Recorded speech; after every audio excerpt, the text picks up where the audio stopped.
बिस्मिल्लाहिर्रहमानिर्रहीम सल्लल्लाहु मोहम्मद वाले मोहम्मद। अस्सलाम वालेकुम। कैसे हैं आप लोग? आज हम आपको बताएंगे बीफ कढ़ाई बनाना, जो बहुत ही आसान है, घर के मसालों से तैयार होती है, खाने में बहुत मज़ेदार होती है। तो आइए देखते हैं।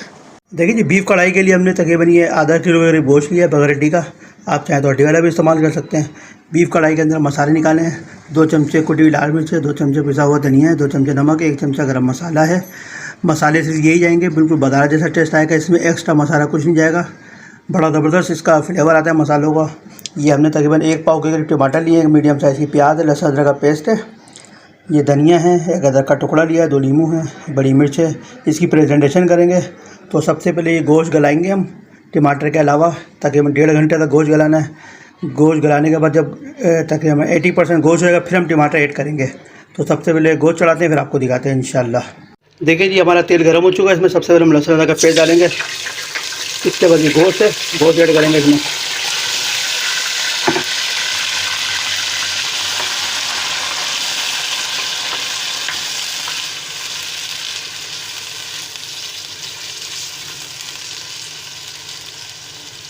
इसमें कुछ चीज़ ऐड नहीं करनी, इसको तकरीबन 5 से 7 मिनट इसको भूनना है गोश्त को, ताकि इसमें लहसुन अदरक की स्मेल निकल जाए, गोश्त का पानी निकल जाए, ब्लड निकल जाए, इसकी स्मेल निकल जाए गोश्त की।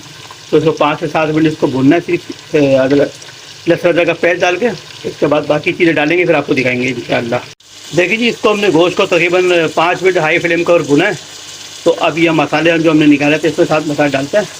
अब मसाले डाल के फिर तकरीबन इसको 5 से 6 मिनट इसको फ्राई करना है ना, इसको भूनना है, ताकि इसके मसाले का जो टेस्ट है वो गोश्त के अंदर आ जाए। इसके बाद फिर हम पानी ऐड करेंगे, फिर दिखाएंगे आपको।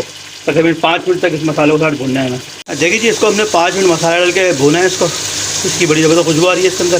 इसके अंदर तकरीबन 6 गिलास पानी जाएगा। इसको 6 गिलास पानी डालने के बाद इसको तकरीबन 2 मिनट बॉईल करना है इसको। जब इसका उबाल आ जाए पानी का, तो स्लो फ्लेम के ऊपर इसको तकरीबन 1.5 से 2 घंटे कवर करके रखना, ताकि गोश्त गल जाए। जब गोश्त हमारा 80% गल जाएगा, उसके बाद हम इसमें टमाटर ऐड करेंगे, तो आपको दिखाते हैं इंशाल्लाह। देखिए जी, इसमें बॉयल आ चुका अच्छी तरह। ये हमने प्याज दी थी, प्याज कटिंग करती, प्याज में सारी डाल देंगे साथ में, इसको मिक्स कर देंगे। इसको अब जो है स्लो फ्लेम पे कम से कम 1.5 घंटे तक कवर कर रखना है स्लो फ्लेम के ऊपर। जो इंशाल्लाह हमारा गोश्त 80% हो जाएगा, फिर इसमें टमाटर वगैरह डालेंगे इसमें। देखिए जी, तकरीबन 1.5 घंटे इसको हमने रखा था, फिर माशाल्लाह से ये तकरीबन 80% हो चुका है। ये हमने टमाटर काट के रखे थे, तो टमाटर इसमें ऐड करेंगे। अब टमाटर डालते हैं, इसको मिक्स करते हैं। देखिए जी, इसमें हमने टमाटर मिक्स कर दिए।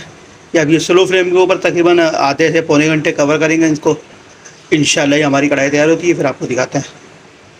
देखो जी, माशाल्लाह से ये तकरीबन आधा घंटा हमने इसको कवर कर रखा है।